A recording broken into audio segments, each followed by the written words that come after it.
what I'm saying is... Sir, hey, sir, we're gonna wait. Sir. Wait, you know what I'd like you to do? I'd like you to actually wait, and then if you have a microphone, we can all hear you. That's why I'm asking you to wait. Okay? We have a vote. You know what I'm gonna do? Here's what I'm gonna do. I'm gonna end this. Why are you so concerned about people that came in illegally getting amnesty? And when a black man can go on a run for 20 years, when they find him, he don't get no amnesty. So why are you so concerned about the black man?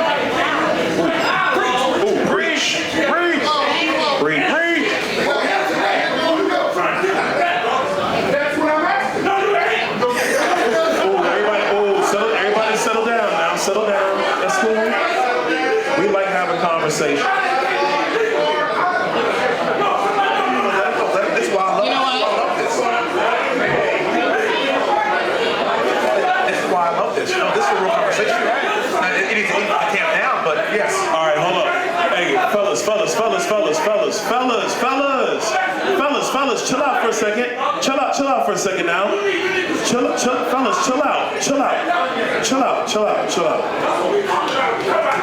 You know what? Here's the thing. Sir, Chill out now. guess what? He cares. They all care. Everyone in here cares, but the problem is when it's yelling and screaming. When it's yelling and screaming, we don't make progress. Hey, here's all I'll say. You know, when I answer a question, I try to answer the question with details. A lot of times in politics, people like to throw talking points. I'm not going to give you talking points. I'll give you details. And so that's the thing right there. I think to that brother all the way in the back in the blue shirt, all he's saying is, how is it that you're concerned about deporting people who are in the country illegally, but if there's a felon on the run, they're not concerned about what it is to send him back to jail. They do that immediately. And so we have to have these real conversations. People have come into our country illegally. They broke the law to come in. You gotta send them home. Period, full stop. That's it. Thank you. Once again, we might not agree with all of the answers, but they are here to speak and to have the conversation. Where is he? I need you, my friend, in the black hat, to come to a microphone right here in the middle. Sir, it's in the middle, right there. And again, I ask that people speak with respect and kindness and a conversational tone.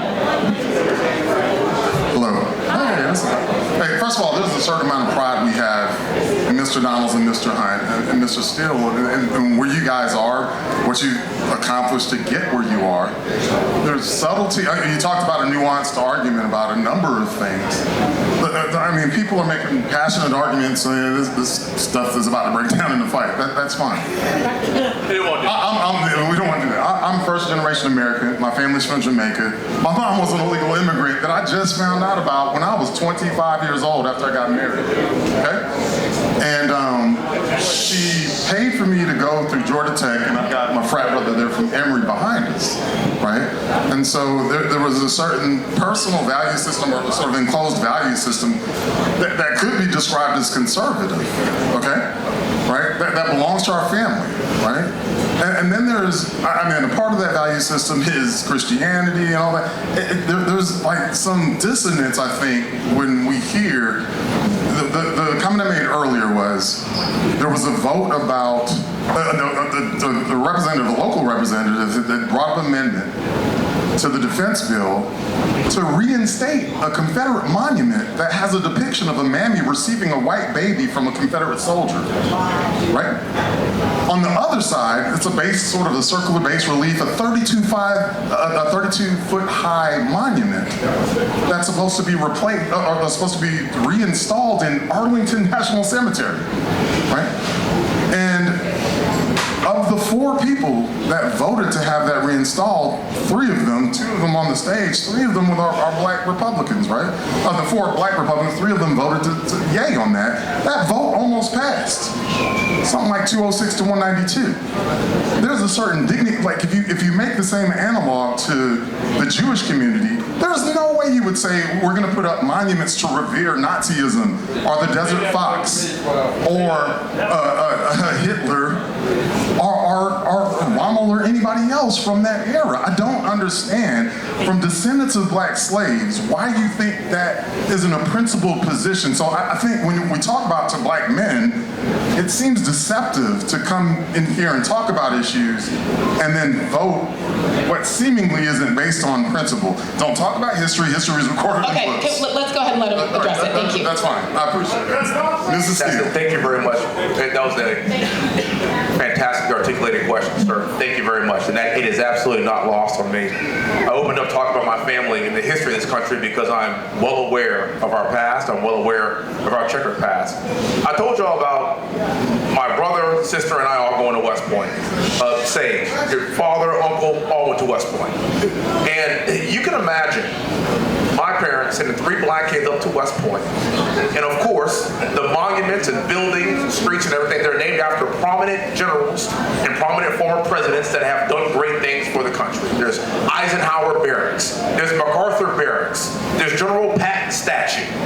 And then of course, there's Robert E. Lee Barracks. Robert E. Lee, the Confederate general that fought against the rights of people that looked like me. Wesley Hunt, for a year, spent a year living in Robert E. Lee Barracks. Every single day that I walked beneath that threshold, I looked up and saw that name and thought to myself, damn, this is a great country. Because only in America can you have 3 black children matriculate through the premier leadership institution of the entire world and graduate from there and live in a barracks named after a Confederate general. Only in America. And if it were named anything differently, I wouldn't have that perspective. I have no idea. I had to walk beneath that threshold and read the plaque of who Robert E. Lee was and what he stood for and what he did and where we were as a country at that time. And if it were named anything different, or if you changed the name on it, I wouldn't be the person I am today. It gave me an appreciation for this country. Do you think I support the Confederacy? Don't kid yourself. Of course I don't. Excuse me? Wow. Of course I don't. See, this is what happened to you last time. This is what happened to you last time. I'm trying to have a nuanced conversation.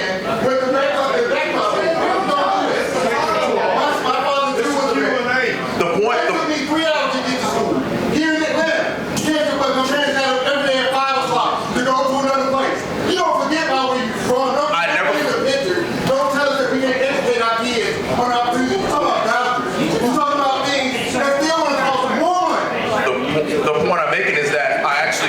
Understand where I came from. I totally recognize the value of that. And what I want to say is, at no point in time will I ever be a victim. That's why I'm sitting here right now. And I don't care what the name of the statue was, and I don't care what the name of the building is. I don't care what the name of the building is because I am not.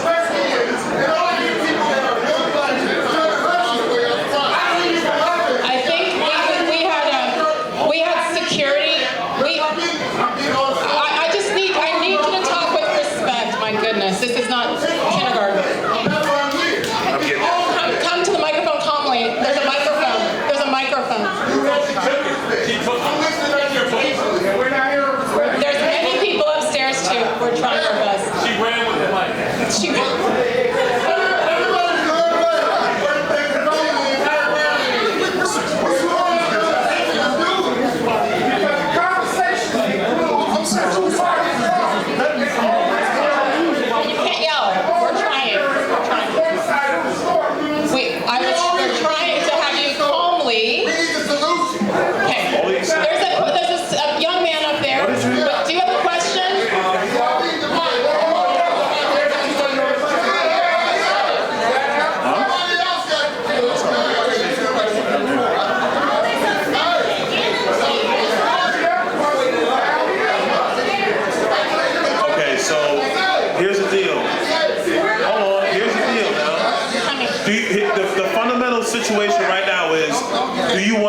conversation, or do you want to yell from the back? But the mic was here, but Wesley's talking and he starts yelling. If you want to have a conversation, you got to have a conversation. You can't shout over each other. That's not a conversation. There are several topics. That's just yelling. There are several topics that we should cover. I think they gave a few minutes to that. I think we should continue. Let me ask this young man if he has a question calmly. There's 56 different topics. We're trying. Let me give this young man a chance. Did you have a question? Did you have a question? Listen, I'm just going to speak here for a little bit. Listen, my name is Raymond Tatum, and I'm a disabled combat veteran. Thank you for But what I want you to understand that I think this country is a great country. Yes, sir. Now, but my question to you guys is this: to Biden and Trump. Dr. King said at the tail end of his life, he said, we're going to Washington to get our check. You understand? So now, what is your position on reparations? Thank you. Great question. Thank you. And if we could all be quiet and let them answer. Thank you. Thank you. I'll be direct. First of all, I'll be direct with you. What's up? We don't want to hear the Jim Crow stuff.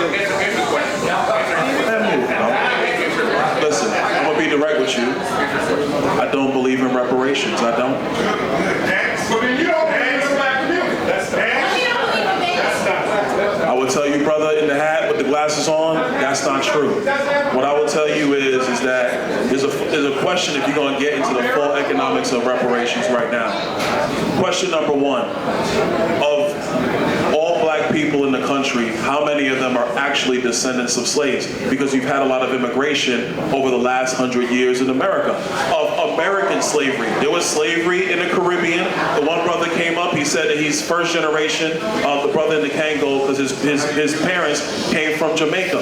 My grandmother is from Jamaica. So my grandmother's Jamaican. I know exactly what you're talking about. My mother was born in the United States. I'm born in the United States. So this is a fundamental question. You a black man, I'm a black man. Am I eligible for reparations right now? I would say the answer is no, I'm not. Because my family is from Jamaica. My father is Panamanian. His grandparents were born in Panama. My father immigrated to the United States. So does that make me eligible? So you got to go through all of that. That's step one. Step number two, slavery under federal law was ended in 1865. The Jim Crow era ended, obviously, with the 64 Civil Rights Act, the 65 voting rights, etc. The fundamental question is, you've now had 3 generations of black people come up in the United States. As a black kid today, does he get reparations? Third question. Oh, well, hold on now. Third question. You got a lot of other people in the United States. Asians, are they responsible for the cost of the slave trade? No, because they're of Asian descent. People of Indian descent. People who are Hispanic in the United States, the largest growing population in the United States. And of course, the dominant population is still the white population. But even in that, it's not just Southern whites that were plantation owners from their grandfathers. So if you're going to talk about reparations today, what you're talking about is taking money from other Americans, which rightly the pain and the toil that did happen in America through slavery, through Jim Crow, but now you're asking Americans today and in the future to pay that bill. Is it that bill? Is it their bill, Americans today, to pay? I'll ask you a slightly different question, because it's not reparations. It's about Joe Biden's student loan bailout. And I'm not going off, but it's a comparison point. 2/3 of the American people did not go to college. Is it okay for Joe Biden to say, well, we're going to forgive student loans, even though 2/3 did not go to college? It is now the debt burden of the 2/3 of the American people that did not go. I will tell you the answer is no. People may not like that, but that's the reality. And brother, I want to be respectful of you, because I understand the reparations argument. But we are now more than 150 years from the Emancipation Proclamation. We are easily 80 years from the end of the Jim Crow era. Who now? I just addressed it. I said no, and now I'm giving my answer. And here's the thing. So here's what I'm gonna say, because and I want to thank you for your service. Because what's coming up in the room is it's taking you too long to answer. Oh, I'm sorry. Do you want Vice President Harris to talk about Venn diagrams and then tell you, yeah, okay, yes? Is that what we're gonna do? Do you want Joe Biden to not even be able to answer your question because he won't get into the details of this? Because the reality is you have a lot of people who will throw out talking points because it sounds good, because they want your vote, but they're not gonna do what's necessary to make sure that you're successful in this country.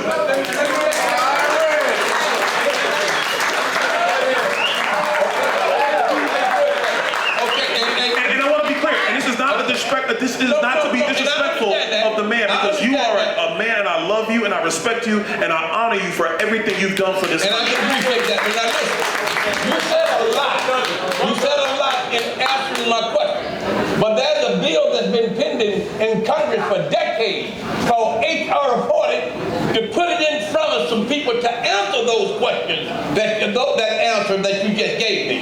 I know the bill you're talking about. Yeah. I think your colleague out of Texas has it right now, Sheila Jackson Lee. I think that's her bill. I think that's the study bill. What I'm gonna tell you to that bill is, and I'm gonna be super blunt, and we're gonna be real political now. All right. When Joe Biden came into office, Nancy Pelosi was Speaker of the House.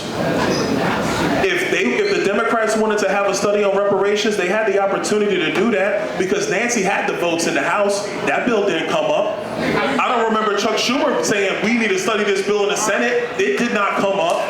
So we need to talk real about this now.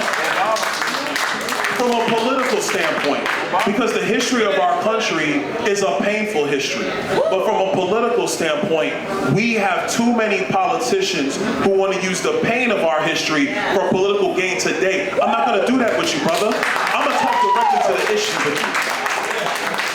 Okay, thank you. And sir, thank you again for those questions. Right, Cecilia has the microphone.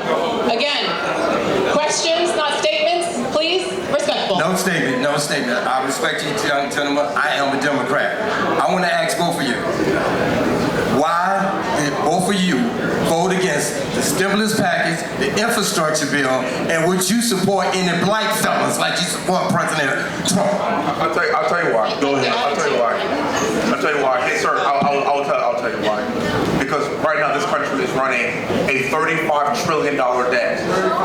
35 trillion. We have, with a T, sir, with a T, we are running an annual $2 trillion debt annually. And we're bringing in 11 million people here in the last couple of years. Hey, sir, we ain't got it. We can't afford it. And if we're going to actually have a substantive conversation about where the economy is going to be moving forward, we can't just cut spending. We can't just talk about infrastructure. We have to grow our way out of it as well. So we are in trouble.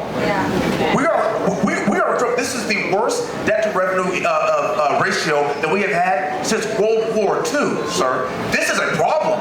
The greatest existential threat to this country and to my children, to our children's children, is this debt that we're going to pass on to them. And at some point, we can't afford it. In the next decade, you went to our Social Security, Byron and I ain't gonna get it. It becomes insolvent because we can't afford it. Healthcare costs, we can't afford it. And the point that we're trying to make right now is this: we can't do all these things and have 11 million people enter our country. We voted against it not because we don't want to take care of you. Of course we do. But you want to know what's more important than me? My children. I am not going to pass this debt on to them. And there's only a handful of us in Congress that want to take that very, very tough vote and say, enough's enough. I get it. I want it all, sir. I want it all too. I want it all. I wish we could have it all. But that's not where we're at right now in this country. I'm going to add to that because, brother, honestly, brother, thank you for your question. And I loved your question. Thank you. The stimulus bill, the infrastructure bill, the number one thing that it did, it caused inflation in this country. Yes. It did. When Shalonda Young, when the Shalonda Young, the OMB director, came into the budget committee, I was on the budget committee, and she presented these bills before a budget. The number one thing we said to them is, this amount of spending in an economy that's about to open back up from COVID-19 is going to cause a labor labor shortage and it's going to cause inflation. Shalonda Young in the White House said, "You don't know what you're talking about, sir. Nobody's saying that." We said it and somebody else said it. Larry Summers, who was the OMB director under Bill Clinton, he said it. What happened? Massive inflation, crippling everybody. But I want to come to your question about felons, because you raised this question. When I was in the Florida legislature, this is when the constitutional amendment came about restoring voting rights for convicted felons in Florida. I voted for that amendment. I endorsed that amendment in Florida. Some of my Republican colleagues, not all, some, they asked me, they go, "Byron, why'd you support that?" I said, because if you were convicted of a crime in the United States and you paid your debt to society and you come home from prison, you're an American. Are you not allowed to have the same rights when you paid your debt to society? Your debt is paid. So when you come home, yes, you should have the ability to vote. Yes, you should have your rights restored. I stood on it then, I stand on it now. When we were doing appropriate, because a lot of this stuff happens at the state level, not the federal level, so that's why I'm going back to my time in the state legislature. When I was in the state legislature, I sponsored spending packages for education in prisons so that people who were locked down could have education provided to them, so that when they left prison, they would have an opportunity to earn for themselves and for their families, so they would not reoffend. Because when a man is desperate, a man makes tough decisions. We all know that. Yep. And so when you talk about will we support people who've come home? Yeah, because I want you to come back into the fabric of America. Amen. I don't want you to carry that letter on your head. You paid your debt, you paid your debt. Now go be a man in America or a woman in America again and lead a better life. I firmly believe that. Thank you. I have a great question here, something a little different. Where are you from? I'm from Mississippi. Open reference, hometown, college, go Mississippi, and BSU, Delta Devil, Jerry Rice here. I've been here since 1986. My question is multifaceted, but it's dealing with transportation. And I'm asking for what are solutions, the antidote, the immediate resolve, not the backstory. I want to know what's going on with the transportation industry, because nothing moves without transportation. Everything that you move, taste, feel, sit on, those chairs, those shoes, those cars, everything that you touch, transportation moves it. It was just 3 years ago that we were the essential worker, right? 90% of the minority-owned six-figure businesses in transportation are minorities. Yes. You have over $2 million owner-operators out of business that have been making from 6 figures to $2 million a year that have closed their doors because transportation was not regulated properly by FMCSA, DOT. We just want to talk about immigration. You have $136 billion went to Ukraine. We got Ukrainians driving trucks in America. The DOT are stopping with no license.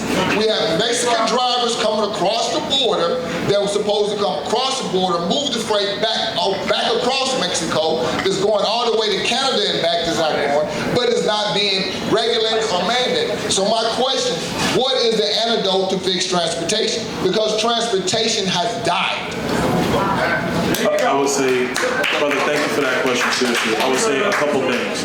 Point number one, to the question of people coming into the country and then driving down the labor costs associated with transportation. This is one of the reasons why we gotta have a legal immigration process so you can control the flow, so people who are trying to build themselves up in our economy can actually do that without the infiltration of low-cost labor in the United States. That's a real situation. Number two, I will tell you, in this administration, they have no interest in actually enforcing the regulations and the laws. They have no interest in that. As a matter of fact, what they would prefer to do right now is, and I'm not sure your profession, I'm assuming you're in transportation, but I don't want to speak for you, brother.